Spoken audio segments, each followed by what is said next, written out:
What's going on, guys? Today we're going to be doing a video for the beginner turkey hunter. So just to give you a little bit of my background, I have about almost 20 years experience in the turkey woods. I've been a guide for representatives of the National Wild Turkey Federation. So I kind of wanted to get out there, show my knowledge a little bit, give you guys some tips, tricks. So let me grab my stuff real quick and we'll get right to it. One of the very first spots I like to check out is a creek bottom like the one right here behind me. For one, they love to roost in these spots. Two, it has a great water source. And three, it's a cool spot for these gobblers to go to after it gets hot. So after about 10 o'clock or so, after the hens have went off to their nests, what you want to do is break out a locator call, like a crow call, an owl call, locate those gobblers, drop into one of these bottoms, and try to get them to come to you. One of the places I like to start is down here in these swamp bottoms. Turkeys love to roost down here. And I just found some turkey tracks right here in this mud. It looks to be a hen track. Now it's pretty small. Now in the mud it's going to look a little bit bigger. But looks like they went out this way. But I'll keep looking around. In here it's kind of hard to find tracks, but you can generally find where they've been scratching around. I haven't really found any of that yet. I'll keep looking. All right, guys, here is the open ridge that's on top of that creek bottom. Now, I believe those turkeys are roosting up in here, and they're pitching down right here, and it looks like they're feeding right here because here are some turkeys scratching, and it looks like they're heading this way. You could tell that by how the scratch is here, and it pulls these leaves backwards, and it leaves all the pine straw and the leaves piled up behind it.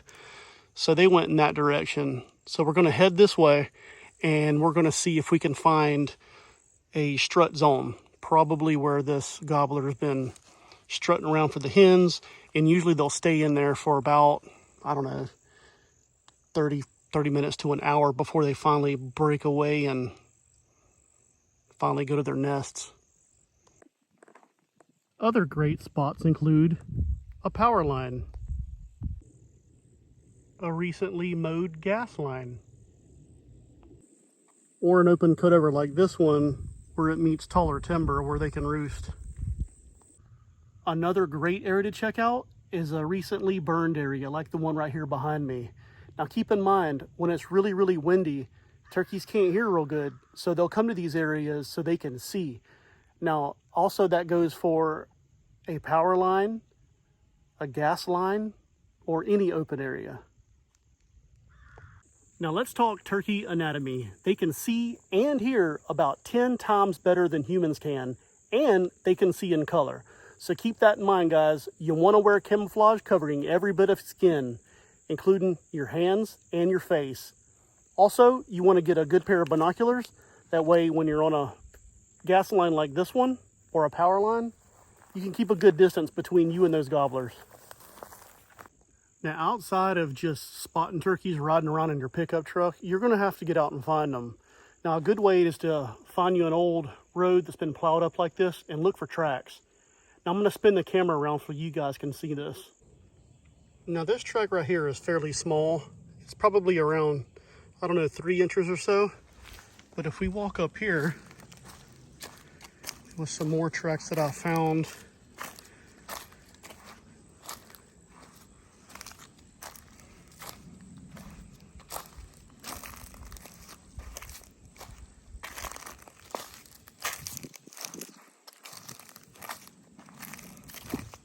right here, I don't know if you could see these, they're much larger. They're probably 4 inches, maybe even larger than 4 inches. So this is a gobbler track.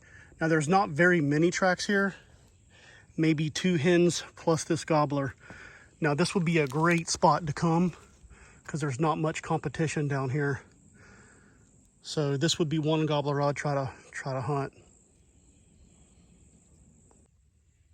Sometimes turkey tracks just don't stand out in this hard packed sand. So if you look, I'm going to use this stick to point out the claws from this turkey's foot. So here's one, here's another, and there's the last one. So if you can almost connect the dots here, we can draw out this turkey track. And you can't really tell, but the last one's right here. So there's your turkey track. So he's going that way. You probably noticed that I haven't given any kind of calling tips, and I've done that on purpose. You never want to call preseason. All you do is make them smarter. They'll get used to your calls, and if they do come to you and they bust you, you're just educating them. Alright guys, I just spotted a gobbler right up here in an old logging ramp. Now I believe he's using that logging ramp as kind of like a strut zone. Now a strut zone is where a gobbler will go to and strut around to attract hens. Now what we can do is back out of here, and it's pretty late in the afternoon, so what we'll do is we'll try to listen for them to fly up into a tree for a roost. So what that's known as is putting a gobbler to bed. Now, a lot of times they'll gobble when they get up on the roost right before they go to sleep. Now, what that's going to do is allow us to pinpoint exactly where he's at. That way we could come back in the morning time and get in there, get set up, and it'll give us a great opportunity to kill him. Well, it's getting pretty late, so I'm going to head back to the truck. So I hope that these tips and tricks can help you out on your next turkey hunt. Y'all be easy, and I'll catch you guys on the next video.